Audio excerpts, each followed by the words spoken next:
Welcome back to the PT Graduate Podcast. My guest today, Marwin Silerio. How are you? Good, thank you, Richard. I just had trained, had breakfast. Now Excellent. I've got the pleasure of being on your podcast, so we're starting the week off strong. Excellent. You've started on a good foot. It's good. Nice work. Nice work. Do you have a bit of a routine in the mornings? Yeah, absolutely. I try to wake up at around 7 a.m. Of course, that changes outside of lockdown. If I've got like a 6 a.m. client, it's a little bit earlier than that. But normally, strips water, wake up, train, move. Sometimes I like to journal as well, just to check in with myself. I learned this from one of my friends, that when we wake up, we like to have a staff meeting with ourselves. And the staff that we're talking about is our mind and our body and our heart. Yeah. So that's what we like to do. I like to check in, just see where I'm at for the day, see what I want to achieve and check my to-do list, and we're off laughing. Nice. I like that. I haven't heard that one before. I might have to steal that. Isn't it cool? Because you get to like separate yourself away from the mind. You create separation, and I think that's important. Otherwise, we're unconscious towards all of that. Otherwise, we just fly by through our day. But if we're intentional towards it, we're much more powerful. I think you're right. I think a lot of people could use that to their advantage, I think. So you're based at Les Mills, Britomart? Correct. Yep. And so you've been in the industry for a few years, because I noticed you got a Rookie of the Year 2016. Is that right? Yeah, I was nominated for Rookie of the Year. Yeah, nominated. Yeah. So what year were you? Did you start 16 or 15? I started in 2015. Yeah, because I've been 6 years now in December. Yeah. Fantastic. And I guess one of the reasons for catching up in this episode is to talk to some of the people that have been going through the Fitness Industry Awards, because it's fairly topical. That's happening at the moment. We just had FitX over the weekend, and the results don't come out until early December. Is that right? Yeah, that's right. December the 10th, we've got the awards night. Yeah. So fingers are crossed. Yes, my fingers are definitely crossed. Good luck. Hey, I don't know what the result is. I'm not aware. I find out at the time you find out. Damn, I thought I was going to get some info from you today, Richard. No. Nice try. No. There's a very sound process. It's a need to know basis. Of course. Yeah. So, how did you get into what you're doing now, Marwin? What's inspired you to get into this industry and do what you're doing? Well, when I was actually studying a bachelor's in performing arts and screen and theatre acting, and as you know, student life, man, that really got to me. Within a year, I packed on around 3 years, I packed on about 20 kgs. Whoa. My diet at the time just consisted of Coronas, KFC, and Domino's pizza. Whatever you could afford and get your hands on as a student, right? Yeah. And during my third year, I had packed on the weight, and then I started to see stretch marks on my stomach. And 1 week it was real small, and I was like, I've never had those before. And what felt like only 2 weeks, it started to really grow. And then that was my, intervention, right? Because my ignorant self thought these stretch marks would go all the way up to my neck, and then people would see them, and I was like, holy shit, I've got to change. Yeah. And don't get me wrong, I didn't flip the switch from a week. I still carried on with the Coronas, Domino's, and KFC. But it wasn't during the week. It was just during the weekend.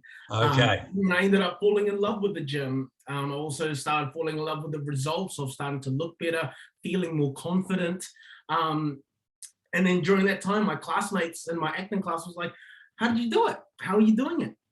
And to me, I was just on bodybuilding.com forums and stuff and just learning on YouTube. And then I started taking all my classmates to the gym, and they started enjoying it.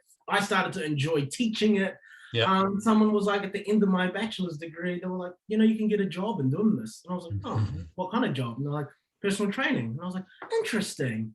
So then straight after I graduated from acting, I went straight into, what was it called? NZIHF.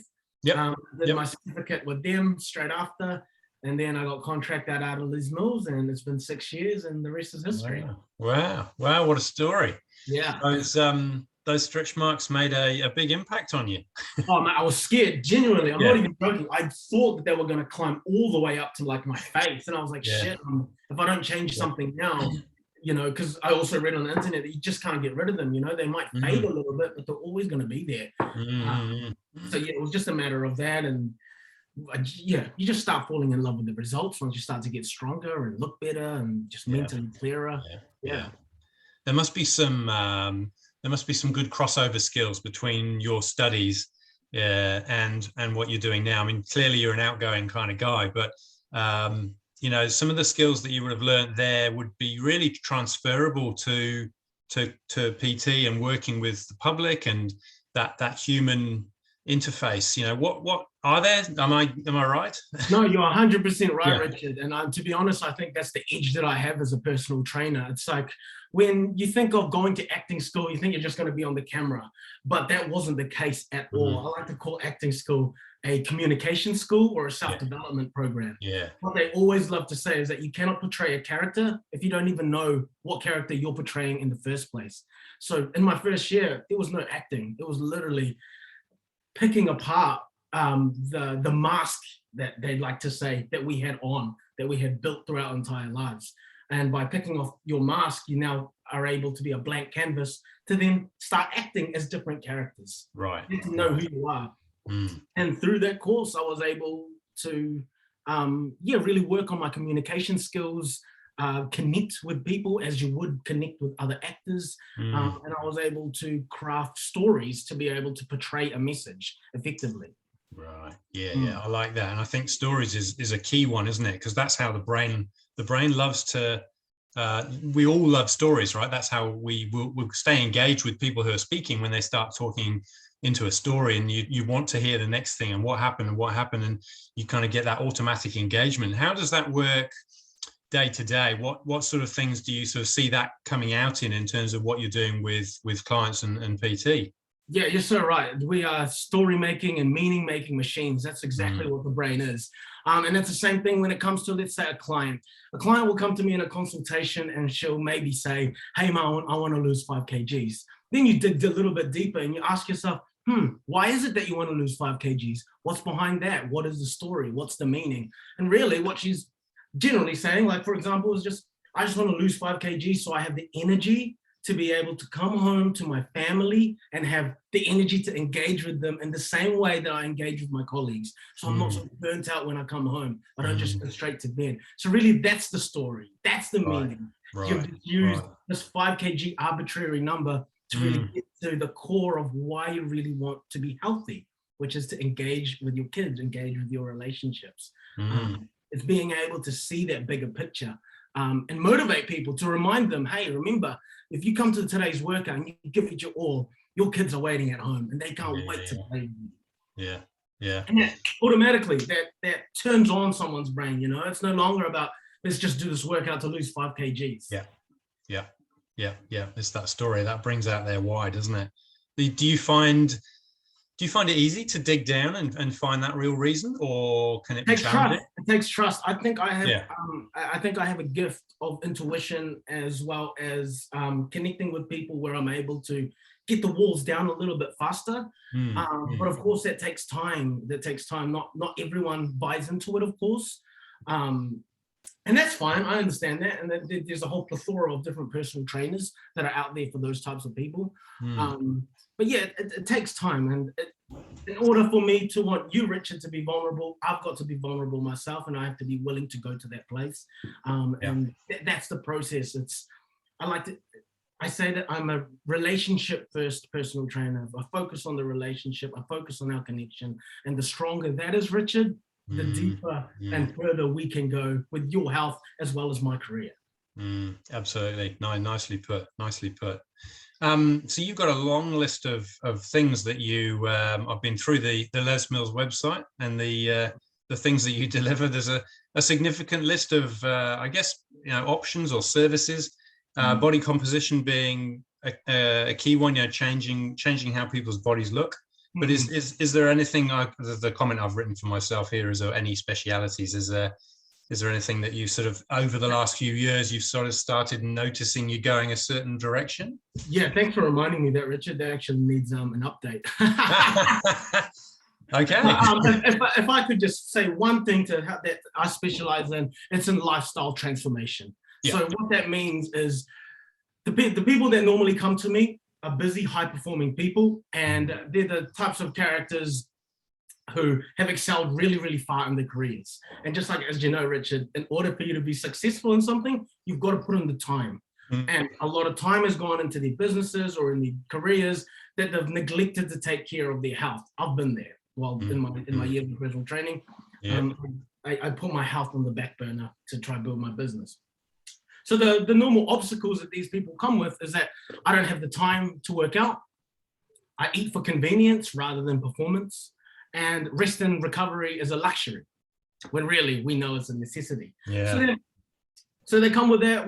The first thing we'd like to do is to not overload them with information, is just schedule in these personal training, these movement sessions. Start small. Start with a 45-minute, 2 times a week personal training sessions.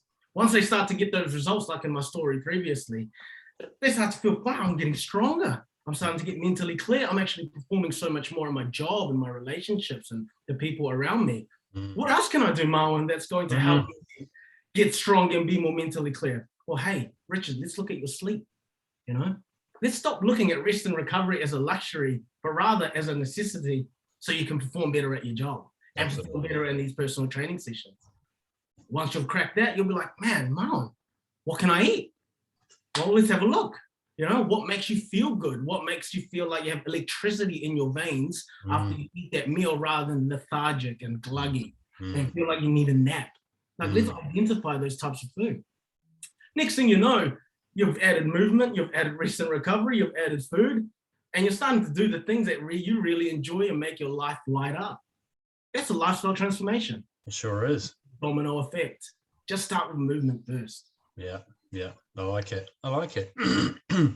Tell me about the awards. How's the process been for you going through? Were you nominated for the PT category?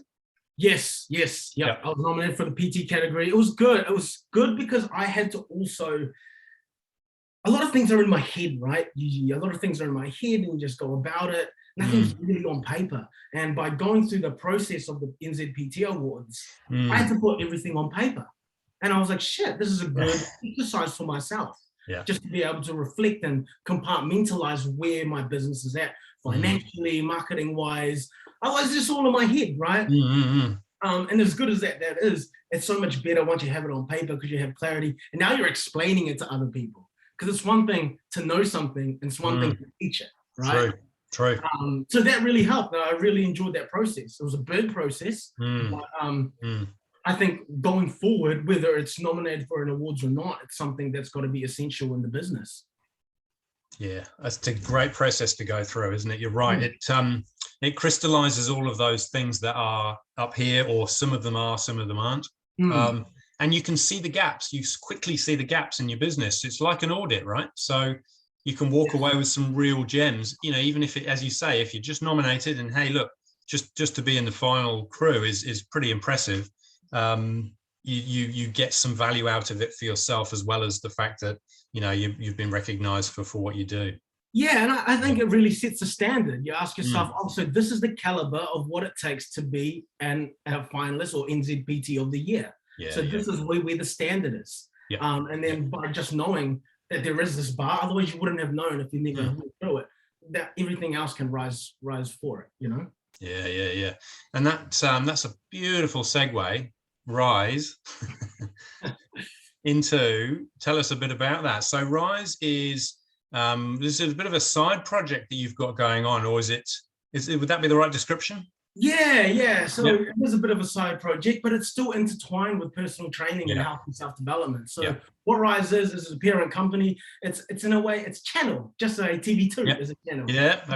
What I'm creating is shows under that channel.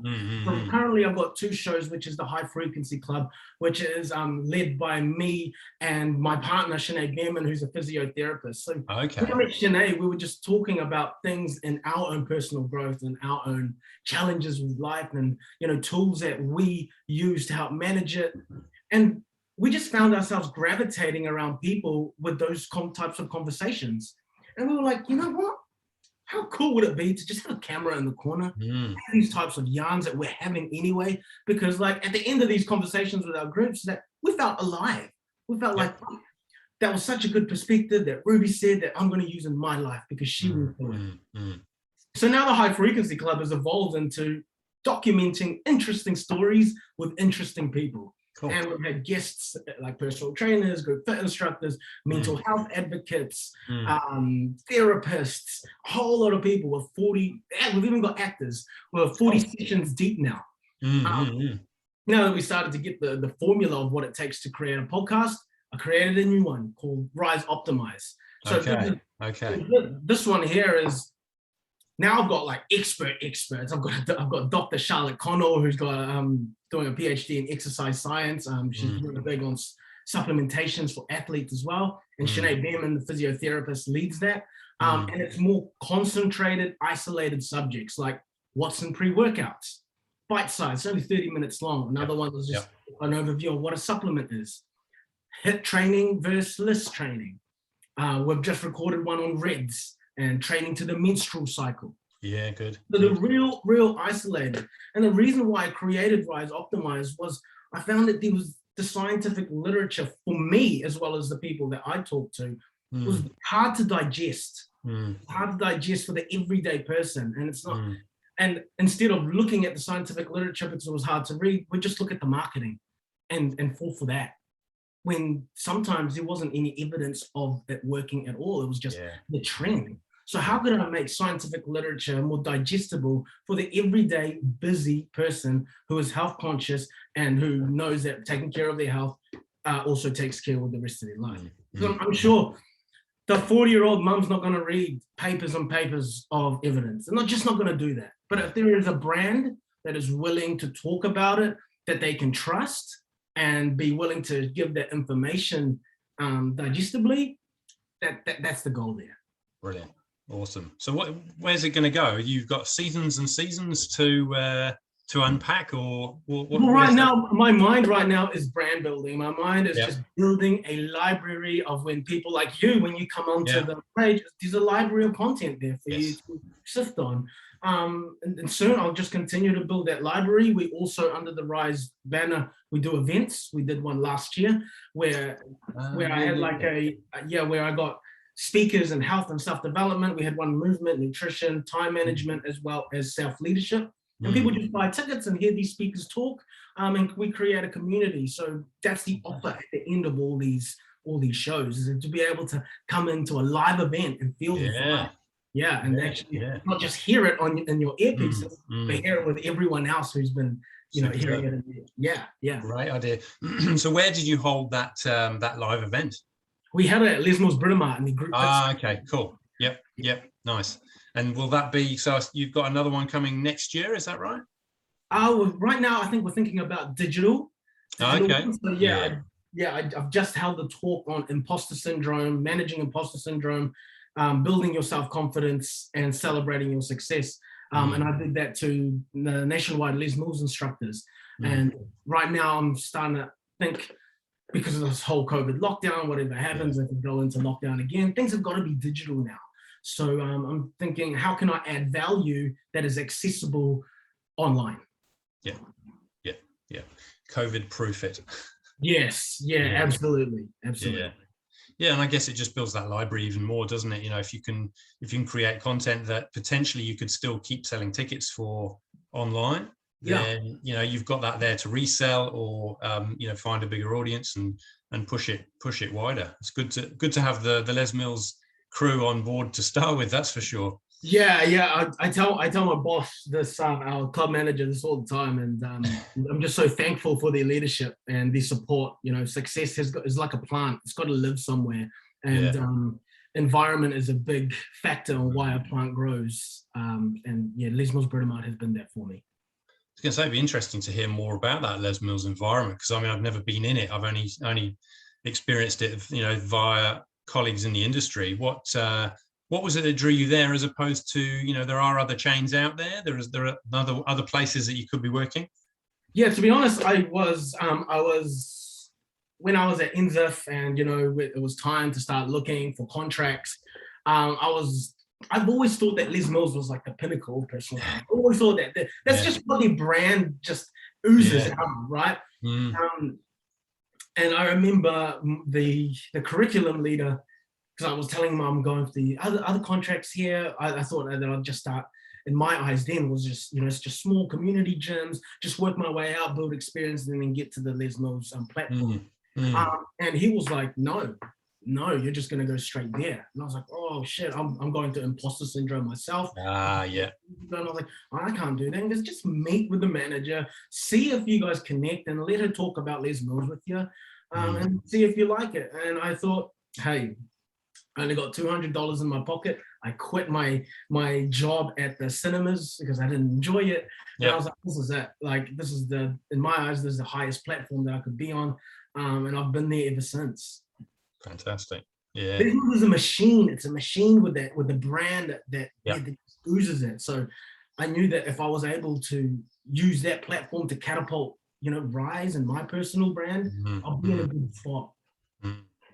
Absolutely. That sounds like they're very supportive in giving you that platform and helping you grow as a trainer and as a professional. What other things happens behind the scenes in that Les Mills environment to support the trainers? I guess anybody who may be somewhere else or getting into the industry might be interested to know that stuff. Yeah, for sure. I mean, first things first is talk to someone that's already in it. Hit them up to get them to connect.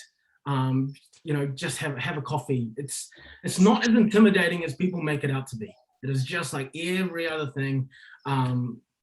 That would be my advice. Yeah. It's not as big as everyone makes it out to be. It's not intimidating. Yeah. Just take someone for a coffee and they'll connect you to someone who they know they can help you. Brilliant. Yeah. What are they? What's the culture like in terms of working in that space? Obviously, they're reasonably big premises. You've got a number of trainers in those spaces. How do they maintain that sort of that balance between it's a competitive environment, but at the same time, there's probably enough clients for everyone? Yeah, that's interesting. Yeah, very good question. I mean, like at Les Mills Britomart, there's already, I don't know, I think there's like 5,000 members. There's a cap on how many personal trainers there are.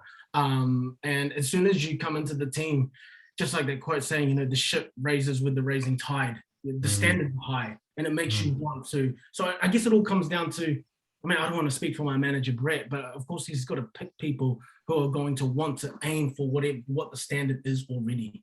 And so far in my 6 years, that's just always been done. It all comes down to the culture, isn't it? The culture, the relationship on what the personal trainers have with each other, what the department people have with each other. And I can't speak for all the other clubs, but I definitely know Britomart's got that. Awesome. Yeah. And so how would you characterize that culture? What are the key values or characteristics of the Les Mills culture? Yeah, I mean, our club manager Sean puts it so well. He says, put your team first and they will treat the people accordingly. And it's so true. It's so true. If we're all happy, then we come into the gym happy. We talk to members. We make them happy, It feels like we have ownership of the gym. It's not just Les Mills Britomart's gym, it's all of ours. We all take pride in that gym. It sounds like a leaf out of the Richard Branson School of Business, that does. I bet he's read it. Read it. He's people focused. Exactly. He looks after his team and he knows that they'll therefore look after their customers in whatever businesses that they're in. Yeah. So it's a good ethos. It makes total sense. The traditional model is look after the customer. They're always right.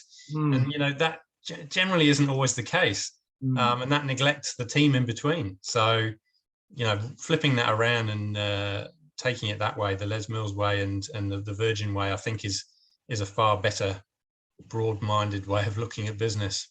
Yeah, I think, please correct me if I'm wrong, if you heard it. It's like, what is the thing that really motivates team members or employees or staff? And money wasn't even number one. It was recognition. It was being shown, it was telling them that they're seen, that their work is valuable, and Trump pay rises. And that's what kept them on. You're absolutely right. It's I think money comes down the list like something like number 5 in terms of motivators. sense of belonging and wanting to be heard is way higher up, and that's only driven by a culture that you can't just sort of slap that into a building and go, that's how it works. It's driven by the people in that space. Yeah, for sure. Yeah. For sure, I agree. Yeah. So what's next year looking like for you? Obviously, we've had a fairly disrupted 2021 particularly the last half in Auckland, especially, and that's been a bit of a challenge for this industry and obviously a lot of other industries. But we have this traditional face-to-face model, and obviously not everybody does that. But how has that gone for you and going into next year?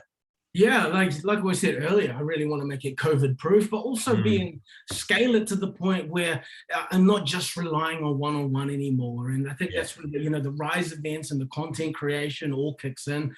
I want to continue to build the brand. I want to start doing more events. I want to start building a community of like-minded people where we all feel like we have that sense of belonging around health, self-development, and lifestyle.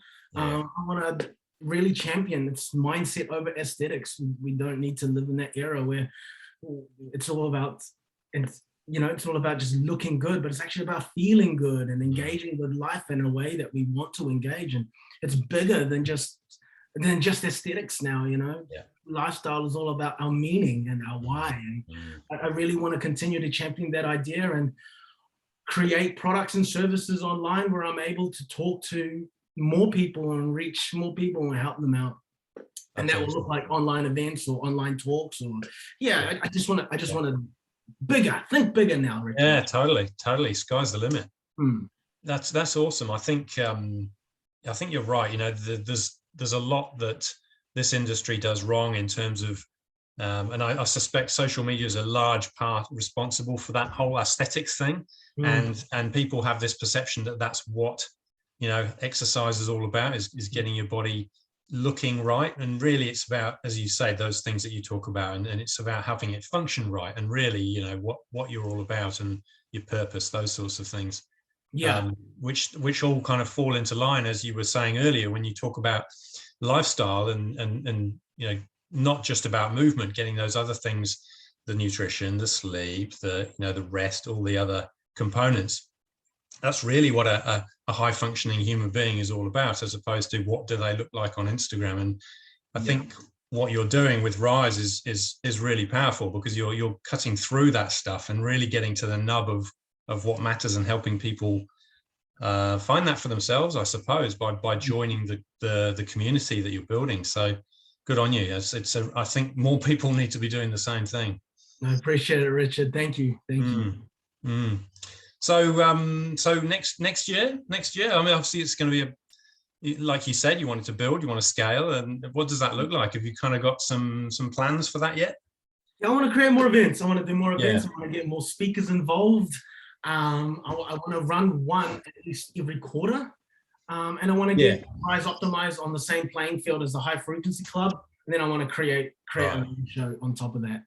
I find the shows right now that I've got, High Frequency Club and Rise Optimized, are quite they're heavy in the sense that you know what I mean by the heavy, that you got to think a lot. They're quite serious. Yeah. And lifestyle isn't always serious. Fun is a part of that. Fun is a part of that. So I don't know. I've got an idea of making a show where I've got a dating expert that talks about dating. That's actually quite more fun. That's a very part of everyone's lifestyle, right? Finding a companion, navigating the dating scene. So I've got those types of ideas. Events first, new shows later. Sure.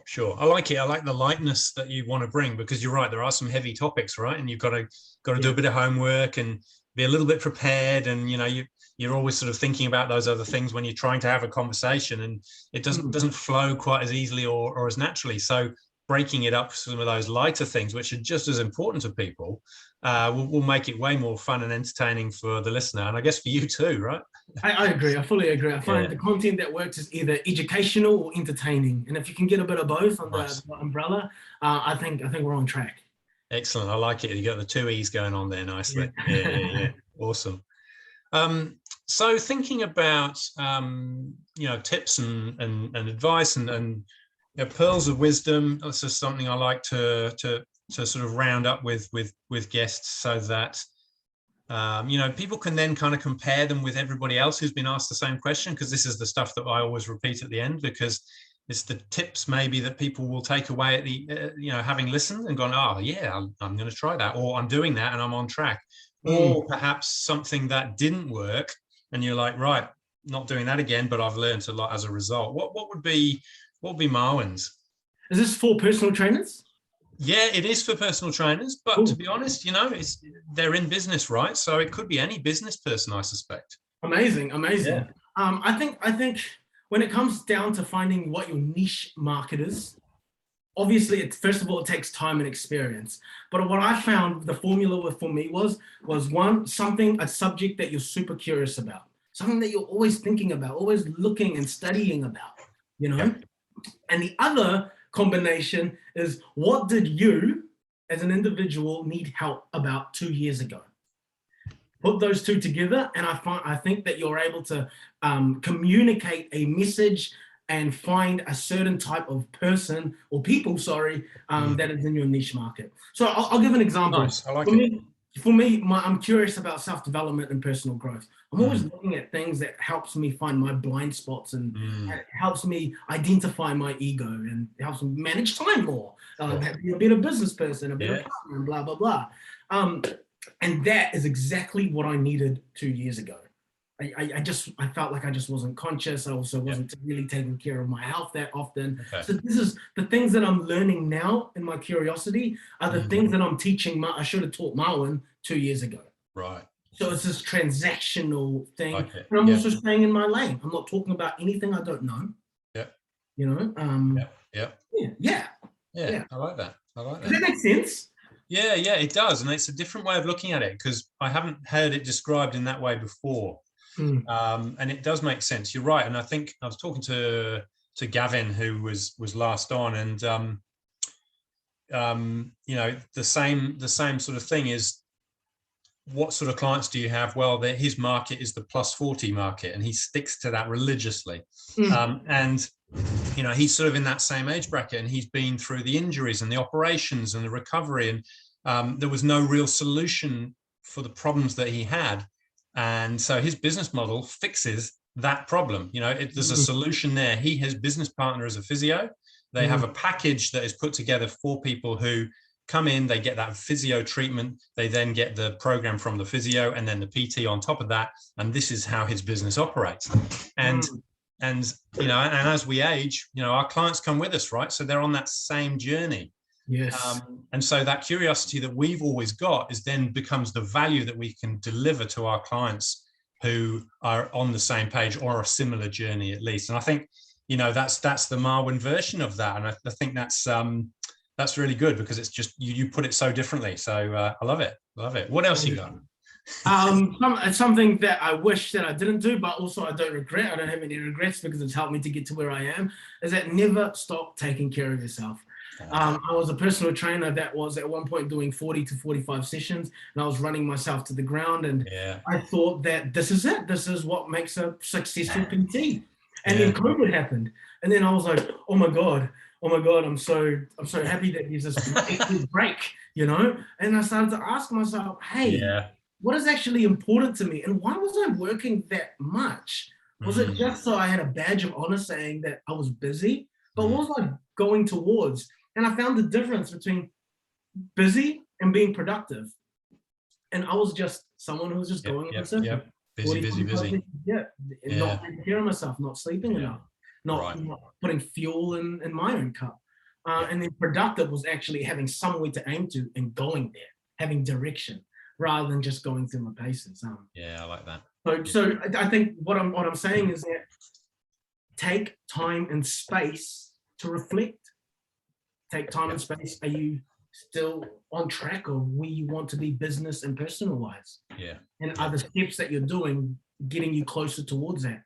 Or are you like me and were you just busy, just doing it because it's what was normal or what you're used to? I like that. That's fantastic. And it's very, very good advice. So my follow-up to that is, what was the trigger for you? What stopped you? What got you from busy to, I need to regularly take time to reflect as well as look after myself? Lockdown. Lockdown. okay. Yeah, because it was forced. That Sure. space and time was forced on Yeah. us. Richard, in the first lockdown 2020, I slept for a week. And I was like, there's something wrong with me. Why am I literally sleep? I wake up in the morning, I have breakfast, and then I have to go back to sleep. And then I wake up, have dinner, and then I go back to sleep. And it happened for a week. And I was like, I need to go see a doctor. And then after a week, I started to come to myself, and I was like, started talking to my other colleagues, and they were like, you sounded burnt out. And I was like, shit. Shit, I was.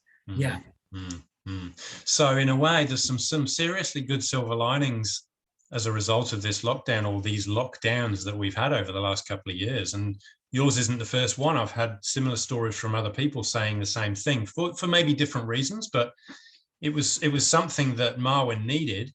And it was something that then helped you then move forwards and deliver a much better product, because you were rested, you were balanced, you were reflecting regularly on where your business was going as a result of having to have that break.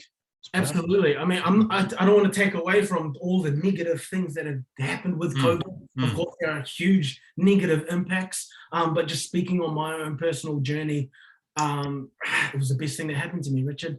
I needed the time and the space. It put me in the best place that I have been, maybe not physically,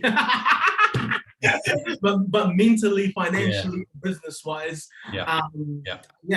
That space. And like, even this lockdown, as annoying as it has been, I started to ask myself, you know what? I don't want to work till 5 p.m. anymore. I want to work till 2. And then I want to have the afternoon for leisure, for time for myself to play tennis, Richard, to read a book on the beach, to live my life, make a lifestyle transformation for myself.